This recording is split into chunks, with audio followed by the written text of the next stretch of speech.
আসসালামু আলাইকুম। কি অবস্থা? সবাই কেমন আছেন? আলহামদুলিল্লাহ আমি ভালো ছিলাম। দুপুরের আয়োজন এগুলো খালামণির বাসা থেকে পাঠিয়েছে।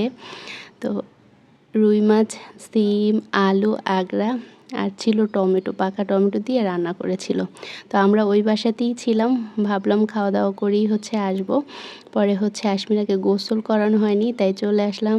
গোসল করিয়ে আমি নিজে গোসল করলাম। তারপরে খাওয়া-দাওয়া করতে বসে গিয়েছিলাম। তরকারিটা এত স্বাদ হয়েছিল। শীতের সময় সবজি দিয়ে রান্না করলে যেকোনো মাছই খেতে মজা লাগে। আর আমি ভাতের থেকে সবজিটা একটু বেশি খেতে পছন্দ করি।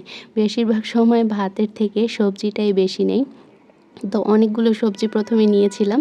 এরপরে মনে হয়েছিল আরেকটু ঝোল আর আলু নিয়ে নেই। তারপরে পুরো ভাতটা মাখিয়ে খাই। সিম, আলু আর আগড়ার তরকারিটা কী যে মজা লাগছিল! ধনিয়া পাতা দিয়ে শীতের সময় তরকারি রান্না করলে অনেক মজা লাগে খেতে।